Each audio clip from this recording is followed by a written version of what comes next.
Tonight's top story: is it time for the U.S. to end birthright citizenship? Is it even possible to end birthright citizenship right here in the United States? Good evening and welcome to 630 Point of View. I'm Chris Berg. Thanks so much for joining us. Well, this past Sunday, the Trumpster did it again. GOP presidential candidate Donald Trump released his whopping 6-page immigration policy for our great nation. Now, one of the items included in his policy is to end what is known as birthright citizenship. Essentially, if your parents come to the U.S., even if they come here illegally, but you're born in the U.S., it gives you automatic U.S. citizenship. It's really based on the 14th Amendment that came out of the dreadful Dred Scott decision that said black Americans are not to be considered U.S. citizens. Thus, they are considered property. It also came after the Civil War. The 14th Amendment was part of the Reconstructionist amendments.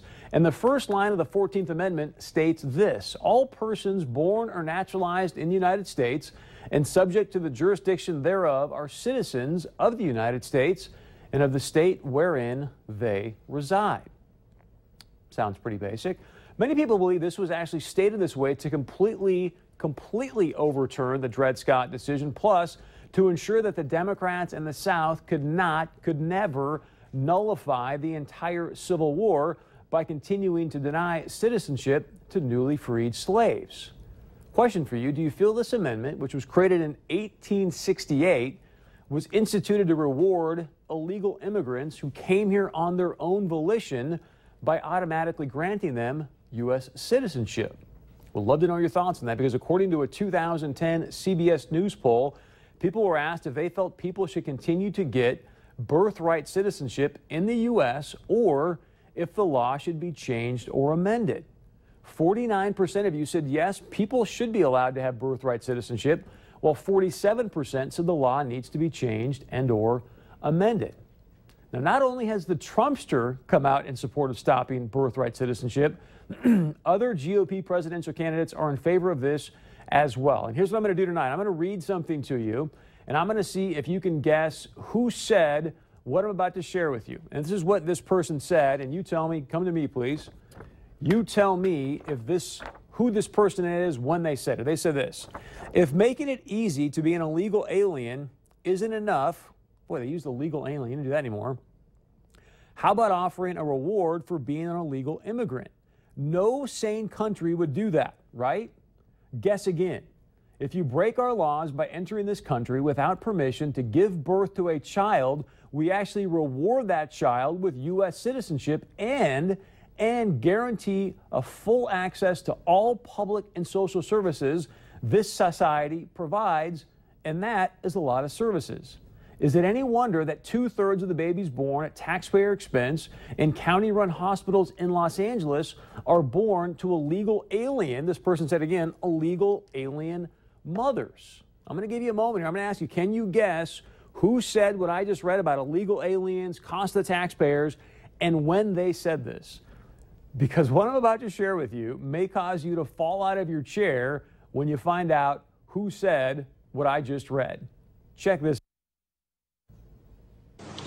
If making it easy to be an illegal alien isn't enough, how about offering a reward for being an illegal immigrant? No sane country would do that, right? Guess again. If you break our laws by entering this country without permission and give birth to a child, we reward that child with U.S. citizenship and guarantee of full access to all public and social services this society provides. And that's a lot of services. Is it any wonder that 2/3 of the babies born at taxpayer expense at county-run hospitals in Los Angeles are born to illegal alien mothers? Even Democrat Senator Harry Reid said no sane country would give away its citizenship to reward someone who is doing something illegally. Senator Reid said that on the Senate floor back in 1993 when he himself introduced the Immigration Stabilization Act of, you guessed it, 1993.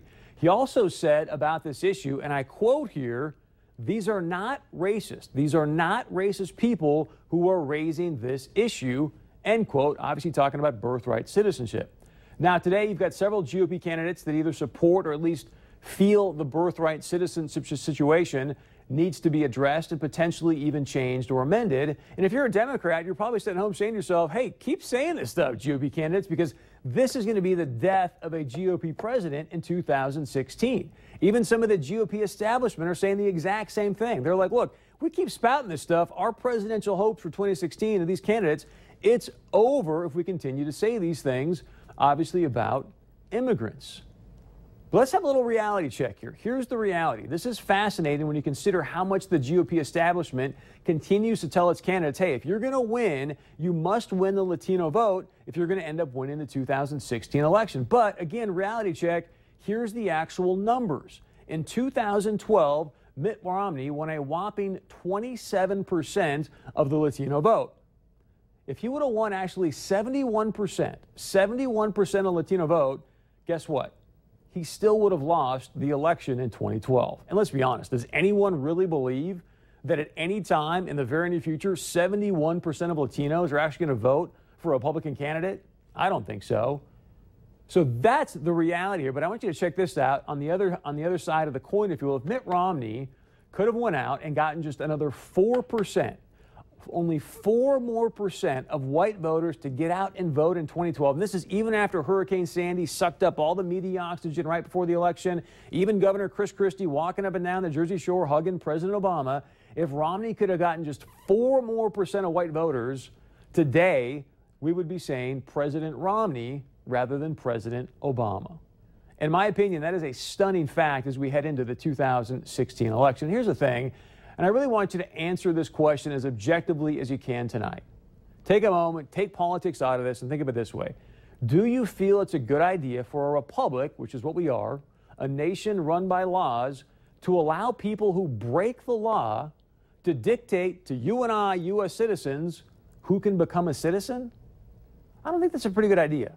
In other words, what I want to ask is, why would we, as Harry Reid said a moment ago, why would we reward illegal behavior by giving away our valuable citizenship to someone who actually is here by breaking the laws? I mean, even Harry Reid, not so long ago, said that is insane. Now, in a Supreme Court decision that many people believe helped to solidify birthright citizenship, I should say, it was the United States v. Wong Kim Ark decision, which we're going to talk about that in more details in just a few moments with an immigration attorney. But Chief Justice Melville Fuller wrote this: nobody can deny that the question of citizenship in a nation is of the most vital importance. It is a precious heritage as well as an inestimable acquisition. So again, do you feel we should continue to give what I believe to be our precious citizenship away to people that have broken the laws of our republic, or should we maybe amend the current situation? And I don't know. I mean, obviously, I've said before, I'm not the sharpest tool in the shed, but maybe to effect of, hey, if one or more of the parents are citizens, maybe they're immigrants with legal status, maybe they're a member of armed forces, then yes, your baby born in the U.S. is a U.S. citizen. I mean, it seems kind of common sense to me.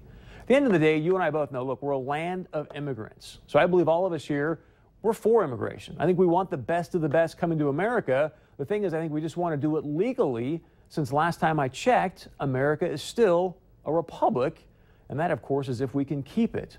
Now, earlier today, we asked you at 630POV.com, would you support ending birthright citizenship in the U.S.? Please go to 630POV.com right now. Take our poll. Let us know your thoughts. And coming